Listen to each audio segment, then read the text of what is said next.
हल्द्वानी में एक बार फिर एक बड़ा विवाद छिड़ गया है। दरअसल यह विवाद दीक्षा पांडे के बयान से उठा है और नया विवाद क्या है और क्यों हम असली मुद्दों से भटक रहे हैं, आइए आज इस बात पर हम चर्चा करते हैं। नमस्कार, मैं मोहित बिष्ट। दरअसल उत्तराखंड में पिछले कुछ दिनों से एक नया विवाद चर्चा का विषय बन गया है।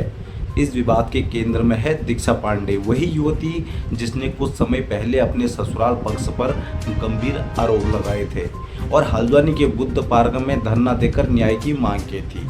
उस समय सोशल मीडिया और कई ब्लॉगर्स ने इस मामले को खूब प्रमुखता से उठाया था। घरेलू विवाद धीरे धीरे इतना बढ़ गया था कि दो परिवारों के बीच गहरी दरार पैदा हो गई थी। इसी दौरान सोशल मीडिया पर भी दो गुट बन गए थे। कुछ लोग दीक्षा पांडे के समर्थन में खड़े दिखाई दिए थे तो कुछ लोग उनके ससुराल पक्ष के समर्थन में खड़े हो गए थे। अब ससुराल पक्ष में समर्थन करने वालों में से ब्लॉगर कल्पना रावत भी शामिल थी, जो एक फौजी की धर्मपत्नी हैं, जो अक्सर अपने ब्लॉग में ज्ञान की बातें किया करती हैं, जिन्हें लोग ज्ञान की देवी भी कहते हैं। तभी से दोनों पक्षों के बीच मतभेद खुलकर सामने आने लगे। कहीं न कहीं कल्पना रावत और दीक्षा पांडे आमने सामने हो गए। बीते दिनों से दीक्षा पांडे का एक सोशल मीडिया पर बयान वायरल हो रहा है, जिसमें उन्होंने पहाड़ के लोगों के लिए काफ़ी आपत्तिजनक शब्दों का प्रयोग किया। पहले पहाड़ की महिलाओं को उन्होंने गंवार कहा और फिर खास निशाना बनाते हुए फौजी फौज में, पड़ोसी मौज में है जैसी टिप्पणी भी कर दी थी। इसके बाद स्वाभाविक रूप से सैनिक समुदाय और उनके परिवारों में नाराजगी फैल गई। इस मुद्दे को कल्पना रावत सहित कई लोगों ने प्रमुखता से उठा दिया है।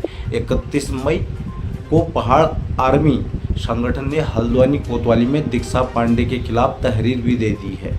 दीक्षा पांडे ने इसके बाद सार्वजनिक रूप से माफ़ी भी मांग ली, लेकिन अब देखना यह है कि पुलिस इस मामले में क्या कार्यवाही करती है। हालांकि यह एक बड़ा सवाल भी खड़ा होता है कि आखिर इस पूरे मामले को इतना बड़ा विवाद क्यों बनाया गया। इसमें कोई दो राय नहीं कि फौजी फौज में, पड़ोसी मौज में जैसी टिप्पणी बेहद अपमानजनक मानी जाती है, बेहद घटिया मानी जाती है और सैनिकों तथा उनके परिवारों की भावनाएं इससे आहत होना भी स्वाभाविक है। लेकिन यह भी सच है कि यह वाक्य कोई नया नहीं है। वर्षों से समाज में कई लोग इस तरह की बातें बोलते हुए आए हैं, भले ही वह गलत ही क्यों ना हो। लेकिन यह डायलॉग वर्षों पुराना है, जो समाज में अक्सर घूमते रहता है। यह डायलॉग दीक्षा पांडे ने नया नहीं बनाया है, बल्कि काफ़ी पुराना डायलॉग है। अब मेरी नज़र में अगर दीक्षा पांडे की बात करूं तो वो एक नासमझ और नादान, थोड़ी दिमाग की कम प्रतीत होती है, जिसे अपने शब्दों के प्रभाव का पूरा अंदाज़ा ही नहीं है। स्वयं उन्होंने स्वीकार किया है कि उनके पिता भी, दादा भी सेना में रह चुके हैं। ऐसे में यदि उन्होंने फौजियों पर टिप्पणी की है तो कहीं न कहीं वह अपने परिवार और अपनी माताजी के सम्मान को भी ठेस पहुंचाने जैसा कार्य कर रही हैं। अगर वही बुद्धिमान होती तो ससुराल पक्ष का या फिर खुद का मजाक और तमाशा तो नहीं बनाती। लेकिन इस पूरे घटनाक्रम का दूसरा पहलू यह भी है, क्या समाज के पास आज वास्तव में इससे बड़े मुद्दे नहीं हैं उठाने के लिए सोशल मीडिया में।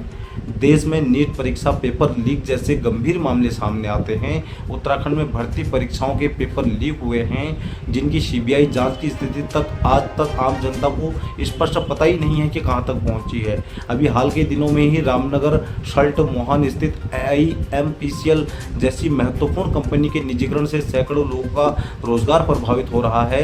स्वास्थ्य, शिक्षा, रोजगार जैसे हालात सबके सामने है उत्तराखंड में, लेकिन इन मुद्दों पर उतनी बहस और आक्रोश तो कभी दिखाई नहीं देता।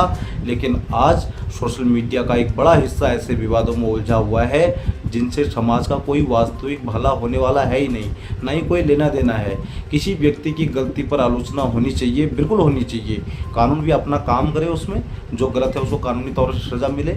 लेकिन किसी एक बयान को इतना बड़ा बवंडर बना देना कि असली जन सरकारों के मुद्दे पीछे ही छूट जाए, यह भी उचित नहीं कहा जा सकता।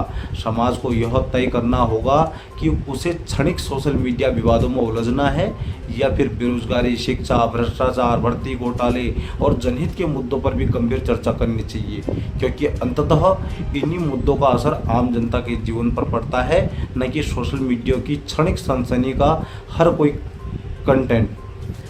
आज हर कोई अपने अपने नए नए कंटेंट की तलाश कर रहा है और इस प्रकार के अगर जब विवाद उन्हें मिल जाते हैं तो मानो उनके लिए तो त्यौहार यानी संज्ञान जैसी हो जाती है। तो ज़रा सोचिए, अहम मुद्दों पर चर्चा कीजिए, जिससे समाज का भला हो, न कि इस प्रकार की कंट्रोवर्सी का एक हिस्सा बनिए जो कुछ देर के लिए ज़रूर होती हो लेकिन बाद में उसका असर कुछ नहीं निकलने वाला हो।